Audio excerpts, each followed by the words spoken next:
Umabot na sa puntong binigyan ng Iran ng ultimatum si Donald Trump sa publiko na kung hindi niya susundin, hindi magkakaroon ng kasunduang pangkapayapaan at magsisimula ng umatake ang Iran hindi lang sa mga bansa sa Persian Gulf, kundi palalawakin pa ang digmaan. Mula Strait ng Hormuz, Indian Ocean, Bab el-Mandeb Strait, Red Sea hanggang Mediterranean Sea, umabot ito sa baybayin ng Europa. Na potensyal na nanggangahulugan na palalawakin ng Iran ang bigmaan hanggang sa mga bansang Europeo. At hinihingi na ngayon ng Iran ang eksaktong bagay na malakas na kinritiko ni Trump kay Barack Obama na siyang lumagda ng nuclear deal sa Iran noong 2015. Simple lang ang hinihingi ng Iran. Ito ay ang pag-unfreeze ng $24 na bilyong na Iranian assets bago pa man lumagda kahit ng pansamantalang kasunduan. Hanggat di binibigay ni Trump sa Iran ang $24 bilyong, hindi papasok ang Tehran sa anumang kasunduan sa Estados Unidos. Ang pangalan ko ay Alexi Pichi at pag-usapan natin ang paksang ito ng sabay-sabay. Pero bago tayo magsimula, hinihiling ko na mag-subscribe kayo sa channel na ito, mag-like, mag-iwan ng kahit anong komento at mag-subscribe din sa aking Telegram channel na Pichi News. Ang link ay nasa description ng video na ito. Ngayon, dinala ni Donald Trump ang gulo sa Iran sa puntong humihingi na ng ransom ang Tehran at nagbabantang palawakin ang digmaan hanggang Europa. Sinabi ni Mohsen Rizai, mataas na opisyal at military advisor ni Ayatollah Mojtaba Khamenei sa CNN na nakasalalay ang anumang kasunduang pangkapayapaan sa pagitan ng US at Iran kung papayag ang administrasyon ni Donald Trump na i-unblock ang 24 bilyong na freeze na asset ng Iran. Ayon kay Rizai, deadlock na ang negosasyon. Nasa deadlock ang negosasyon at si Donald Trump, presidente ng Estados Unidos, ang inaasaang magalis dito. Nasa kanyang bola.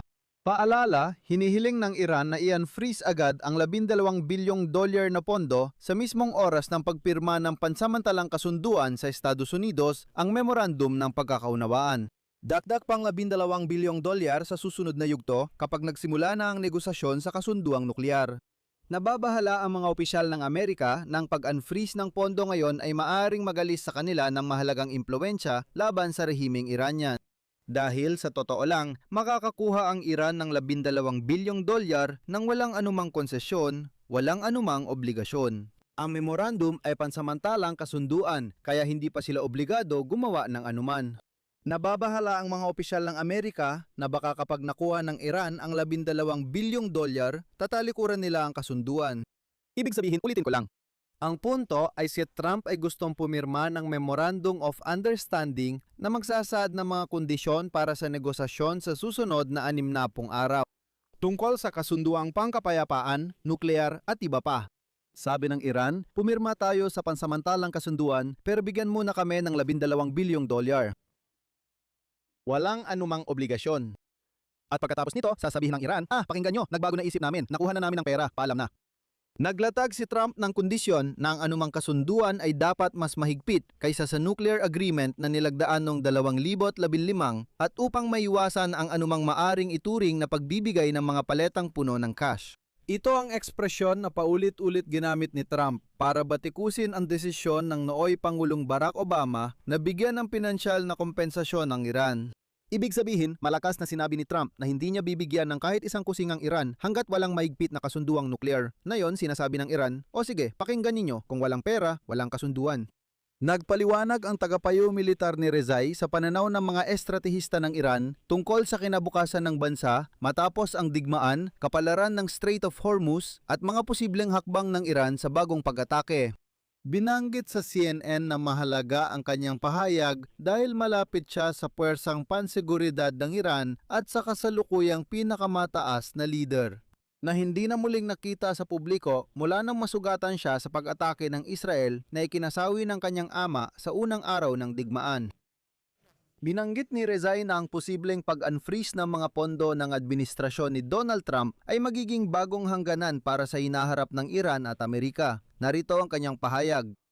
Kung gusto ni Trump na makamit ang kasunduan sa Iran, ang $24 bilyong na ito ay isang pagsubok ng tiwala na nais ng Iran na magkaroon kay Trump. Pagsubok ito na kailangang daanan ng Amerika at kapag nagawa, bubukas ang daan. Sarili nating pera ito, hindi pera ng Amerika. Na-imagine mo ba bago ang digmaan na nagsimula noong Pebrero 28 ng Iran, mga opisyal ng Iran ay magdidikta kay Donald Trump ng personal kung ano ang dapat niyang gawin? Na ang mga opisyal ng Iran ay magsasabi, pakinggan mo, kailangan mo pang, o mas tama, kailangan mo pang makuha ang aming tiwala. Kaya bigyan mo kami ng 24 bilyong dolyar at saka pa lang kami magsisimulang magtiwala sa inyo at saka pa lang kami magsisimulang makipag-usap sa inyo kahit papaano. Pero hindi pa dyan natatapos ang lahat.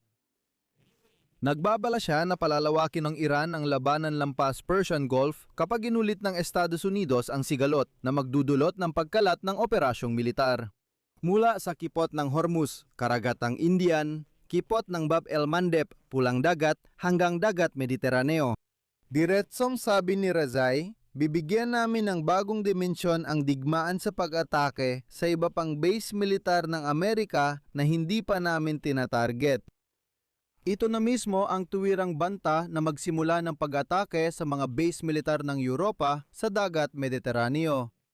Isinulat ng CNN na hindi sinagot ni Rezai ang tanong tungkol sa kalagayan ng kalusugan ni Khomeini at ng papel nito sa proseso ng paggawa ng desisyon sa bansa, ngunit tinanggihan niya ang posibilidad ng kanilang pagkikita ni Trump. Sipi, hindi ito mangyayari. Nasa unang yugto pa lang tayo ng negosasyon at si Ginoong Trump ang nagdala sa mga ito sa dead end.